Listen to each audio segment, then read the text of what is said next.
Whatever may be the source you are following, this video is going to help you to revise the viral infections topic very quickly. So watch this video till the end. Hello dear students, myself Dr. Maddineni Srinivas.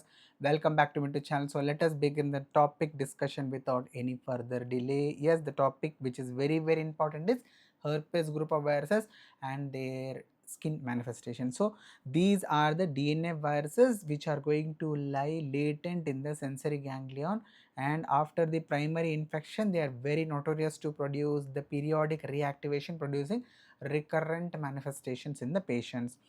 Coming to the pathology, if you see, there is going to be intracellular edema, which is called as a ballooning degeneration. The basics you might have read. If the fluid is accumulating inside the keratinocytes, we call it as ballooning degeneration.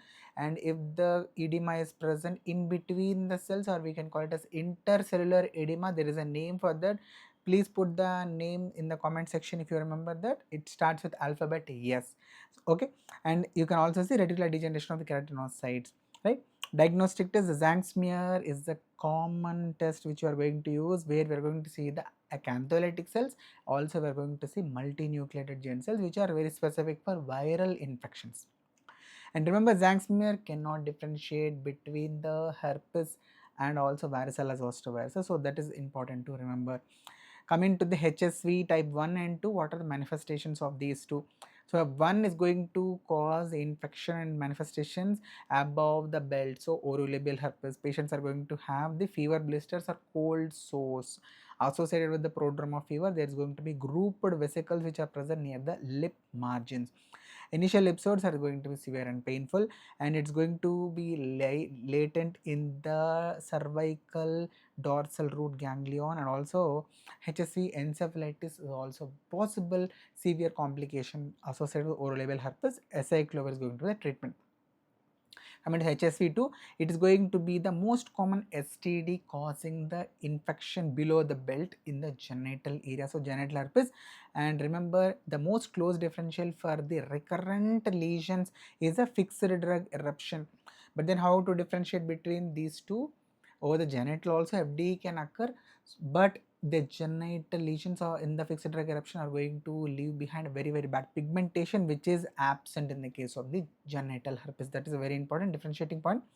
And sacral ganglia is the site where the virus is going to latent, and recurrent asymptomatic viral shedding is going to be very common, and antivirals acyclovir is going to be used routinely. And remember, in the STDs topic you might have read genital herpes if a partner is having, and if the other partner is asymptomatic, then there is no requirement of the partner in this case. And what is the color of the kit, NACO kit, which you are going to use for the patients of genital herpes?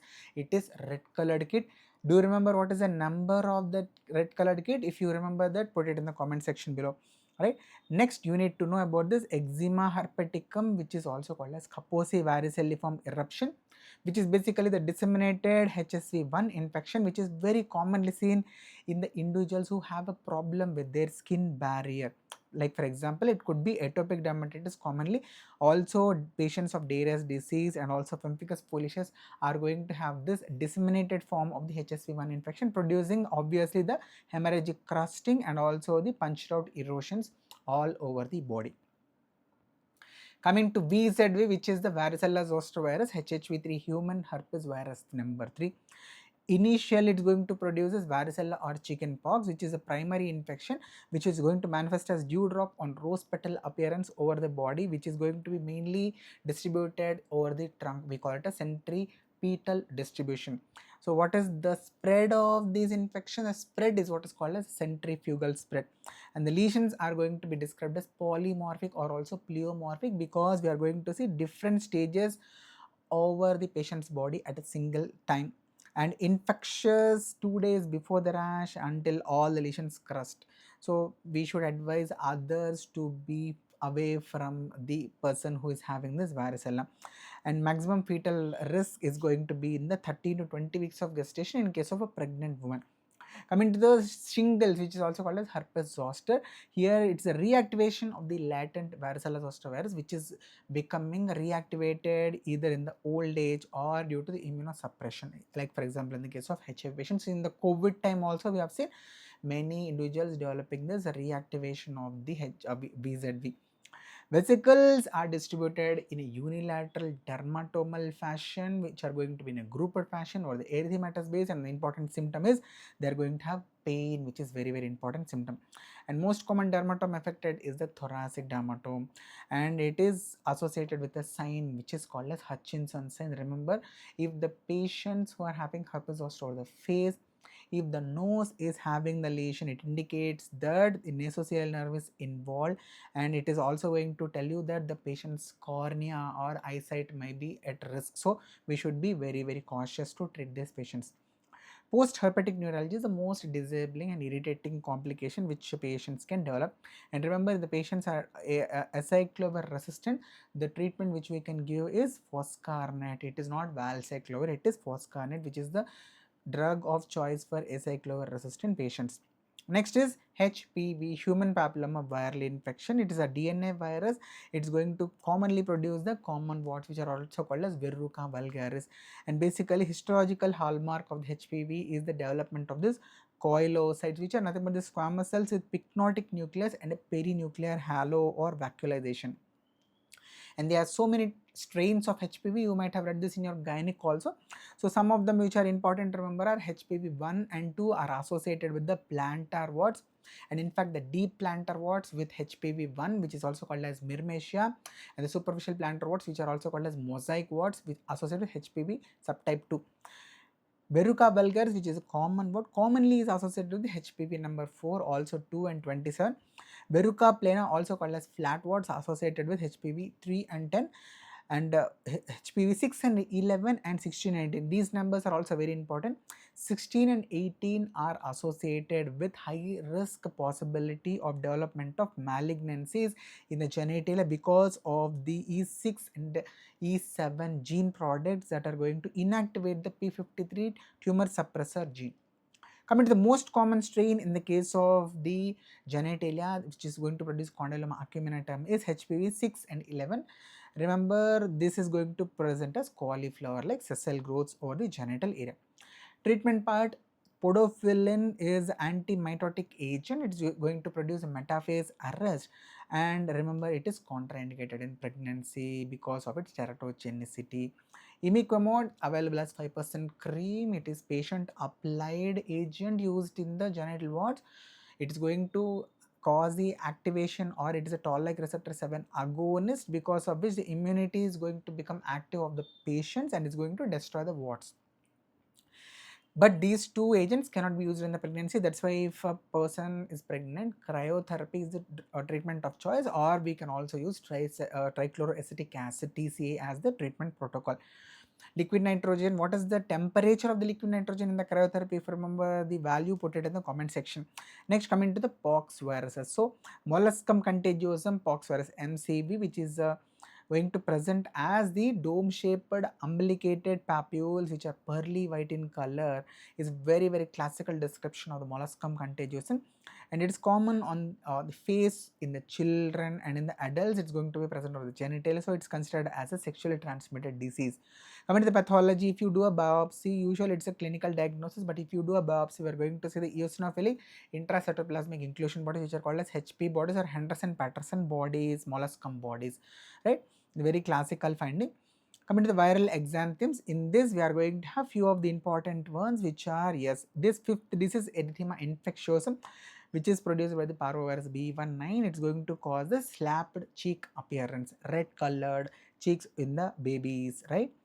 And you can see HHV6 associated with 6 disease or exanthem subitum, which is going to present as high fever followed by a sudden rash, right?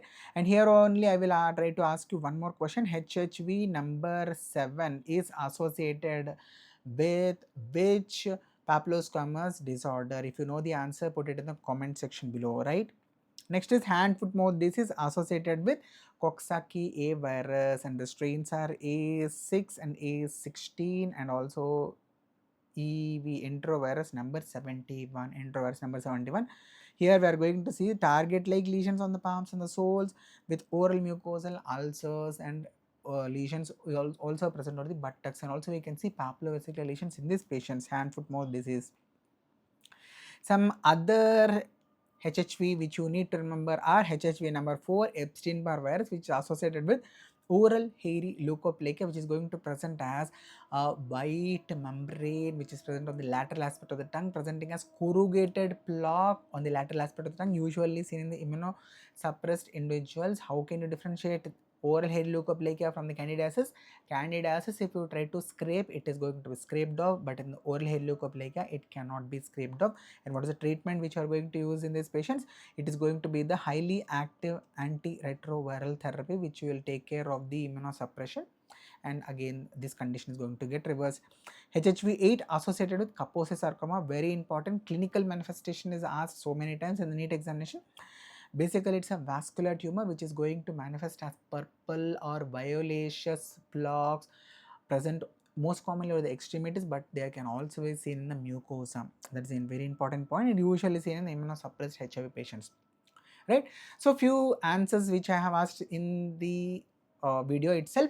So spongiosis is the term which we use for the intercellular edema which is seen in the case of the epidermis.